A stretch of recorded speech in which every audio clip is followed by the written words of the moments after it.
Hey everyone, and welcome back. I'm here from Dr. Coolcat's team for a special session. Today, we're going to tackle one of the sneakiest problems you'll find on the GED Language Arts test. And trust me, by the end of this, you're going to know exactly how to beat it.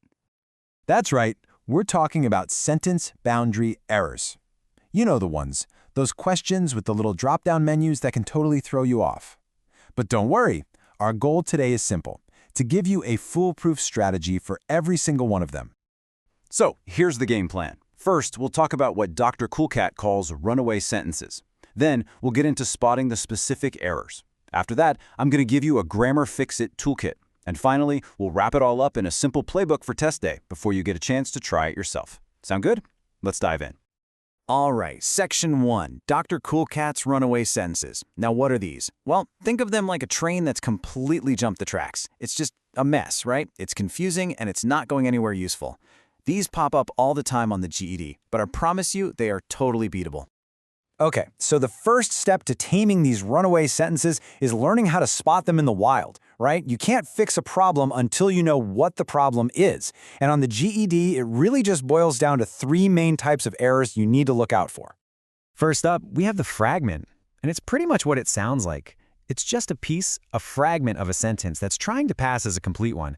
It's an incomplete thought because it's missing something essential, either a subject, a verb, or sometimes both.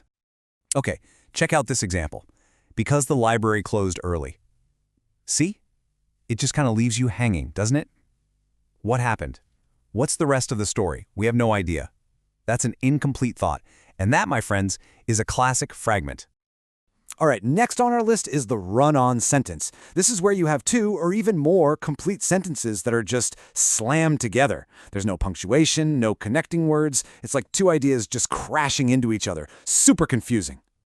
Here's a perfect example of what I mean. The test is tomorrow. That's a complete sentence.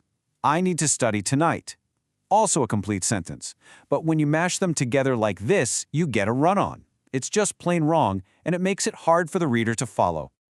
And finally, we have what I think is the trickiest one of all, the comma splice. This is the one you'll see a lot.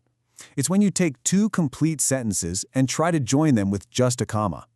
You gotta remember, a little comma just isn't strong enough for that big job. Let's look at this one. Attendance improved this semester. Is that a complete thought? Yep, subject and a verb. How about the tutoring center added evening hours? Another complete thought? Absolutely. So when you stick just a comma in between them, boom, you've got a comma splice. This is exactly the kind of thing the GED is testing you on. All right, so we've learned how to spot the problems. Now for the fun part, learning how to fix them. Welcome to your official Grammar Fix-It Toolkit. Inside, you're going to find 3 super simple GED-approved ways to fix these sentences. So, let's say you're on the test, you spot that comma splice. What do? How do you fix it? Well, the good news is the drop-down menu is pretty much always going to give you one of 3 correct options. You just have to know what they are. Okay, tool number 1 in our toolkit, add a coordinating conjunction. You might remember these with the acronym FANBOYS. For, and, nor, but, or, yet so. All you do is keep the comma and add one of these little connecting words right after it. So here, adding so makes total sense, right? Attendance improved, so the center added hours. Perfect. Fix number 2 is the mighty semicolon. Seriously, think of this thing as a super comma. It's strong enough to do the job all by itself. When the two sentences are closely related, like they are here, you can just swap out that weak little comma for a powerful semicolon. Boom! Problem solved. No other words needed. And your third and final tool is to make one of the sentences dependent. Now, that sounds fancy, but all it means is you stick a word like because, since, or when at the beginning of one of them. Look at this. Because attendance improved this semester. See how that can't be a sentence by itself anymore? It now depends on the other part to make sense. And just like that, the comma splice issue is gone. Okay, you know what errors to look for. You have 3 solid tools to fix them. Now, let's put it all together into a simple, step-by-step game plan for test day. This is your GED editing playbook. This is it. This is the whole strategy in 3 easy steps. Step 1, spot the error. Just ask yourself, do I see 2 complete sentences stuck together with just a comma? Step 2, know the fixes.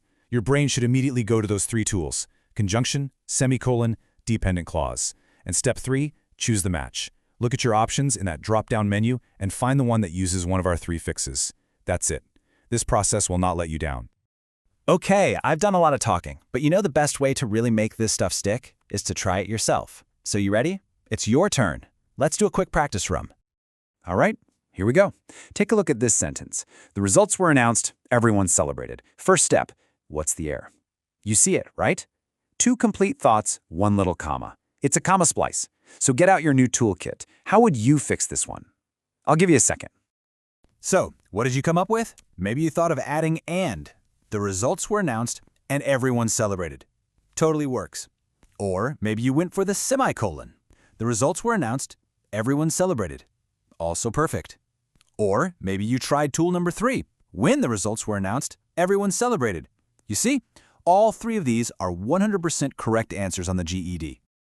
Awesome job. See how that works? The key isn't finding one single right answer, but knowing the 3 possible correct strategies.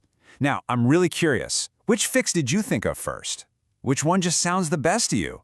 Let me know down in the comments. Drop your answer and tell me why you picked it. It'll be cool to see which one is most popular. Seriously, you should feel really good about this. You now have a solid system for one of the toughest parts of the GED Language Arts test. And remember, this stuff isn't just about passing the test. Being a clear writer means your ideas have more power. You absolutely have got this. Hey, if this explainer helped clear things up for you, do me a favor and hit that like button. And make sure you subscribe for more tips from all of us here on Dr. Cool Cat's team. We'll see you in the next one.